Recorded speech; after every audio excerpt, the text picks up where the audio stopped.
Ya Pak, ini ternyata potensinya banyak loh, termasuk yang tadi bagian pangan, UMKM untuk terus didorong. Apakah itu juga sebenarnya sudah dibahas di Kadin, khususnya untuk bisa economic growth-nya ini bisa merata gitu Pak?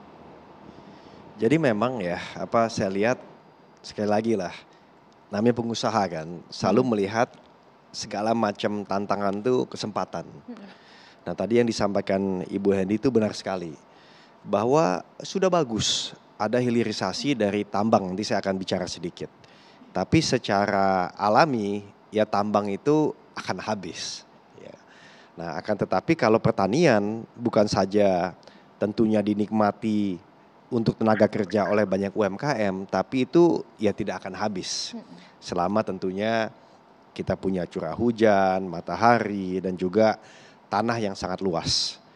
Dan pada saat ini sangat relevan karena inflasi yang terbesar di negara-negara luar, terutama barat, adalah inflasi yang disebabkan karena kebutuhan makanan pokok. Nah, ini kalau tidak ada krisis yang tadi, Rusia, Ukraine, mungkin ini isu yang bisa dibilang isu negara berkembang. mhm, mhm. Tapi ini jadi sekarang isu negara maju.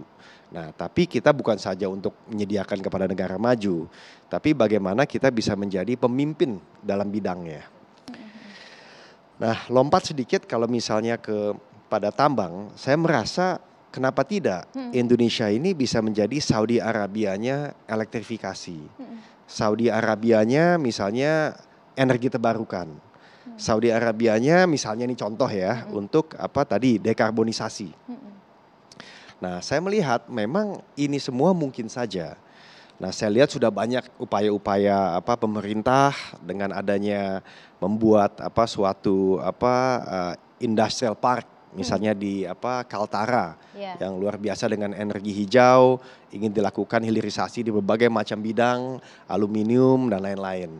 Tapi saya rasa banyak juga tempat-tempat lain yang kita bisa membuat mini industrial park, mungkin net zero Mhm, industrial mhm. park yang merupakan gabungan daripada ya menggunakan energi terbarukan, tapi juga menggunakan tentunya keberadaan dari tadi hutan-hutan Iya. yang menyerap karbon dioksida atau CO2 ya. Dan tentu kegunaannya salah satunya untuk bisa membantu ekosistem kendaraan listrik Mhm, mhm, yang Indonesia ingin menjadi pemimpinnya. mhm. Jadi saya rasa sih itu semua tuh membuat pengusaha tuh harusnya tidak perlu banyak bicara, Mhm, tapi banyak bekerja saja karena begitu banyak kesempatan-kesempatan. mhm. Dan kesempatan ini bisa juga istilahnya tuh kalau orang bilang do well and do good at the same time. Jadi Mmm, berhasil tapi juga memberikan manfaat mhm, yang bersamaan. Jadi kalau saya sih melihat ini sangat optimis dan ini juga tidak lepas dari mhm. bahwa kita uh, ya tentunya berterima kasih dengan kepemimpinan selama ini sehingga kita bisa menatap 20 tahun ke depan menuju Indonesia emas. Mhm, Ya. mhm, mhm. Pak Menteri, silakan terakhir dari Pak Menteri. Saya hanya menyampaikan bahwa pertama, apa yang kita sudah gagas dan perjuangkan sekarang, satu kekhawatiran bagi saya, yang juga menjadi kekhawatiran bagi Bu Henry, adalah apakah ini bisa dilanjutkan kepemimpinan ke depan atau tidak. Karena kalau tidak, ini kita kembali ke nol lagi. Ini menurut saya yang harus menjadi konsen bagi, mohon maaf, siapapun besok yang akan memimpin bangsa ini. Satu, karena hilirisasi pada semua sektor ini harus menjadi bagian terpenting. Menurut saya tidak hanya tambang, pangan saya setuju, Bu Henry, kemudian hilirisasi di sektor jenis pertambangan lain, kemudian kayu, hampir semua sumber daya alam kita harus kita bangun hilirisasi. Karena itulah untuk bagaimana meningkatkan upah kerja juga, tenaga kerja kita. Mhm, Yang kedua, menurut saya adalah di era ketidakpastian ekonomi global yang dalam bahasa saya itu ekonomi 2023 itu global akan gelap. Kita ini harus pandai bermain. Yang saya takutkan adalah kita akan bisa masuk kegelapan, padahal sekarang sudah secara cahaya pertumbuhan ekonomi kita 5,72, inflasi di bawah 6%. kalau kepercayaan global, kepercayaan publik kepada pemerintahan kita mulai menurun, ini hati-hati man. Ya. Jadi ini bukan persoalan bicara politik yang bikin takut-takutin. Saya lihat ada beberapa tokoh yang mengatakan bahwa nanti ekonomi Indonesia akan baik-baik saja 2023. Hati-hati.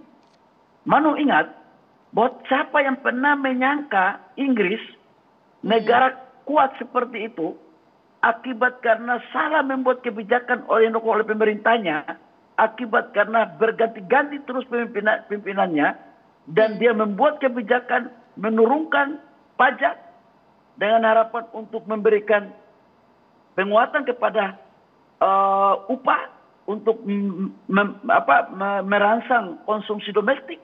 Direspon negatif oleh pasar keuangan. Saya tidak bisa membayangkan ya. Ya. Kalau kemudian negara kita akan bisa seperti itu. Baik. Dan diingat, sekarang sudah 16 negara yang pasien IMF. 28 negara antri. Saya doakan Indonesia jangan sampai ke sana. Amin, amin. Karena itu kepemimpinan harus kuat.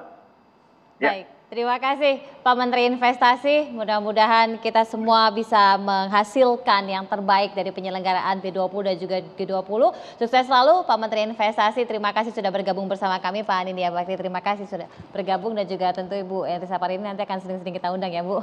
Sekali lagi mudah-mudahan saja ada hal karena bukan momennya sekarang saja tetapi kedepannya bisa termanfaatkan dengan baik dan seluruh potensi itu bisa dimaksimalkan untuk kemakmuran bangsa dan negara. Saya Brigita Manuara pamit. Selamat malam. Sampai jumpa.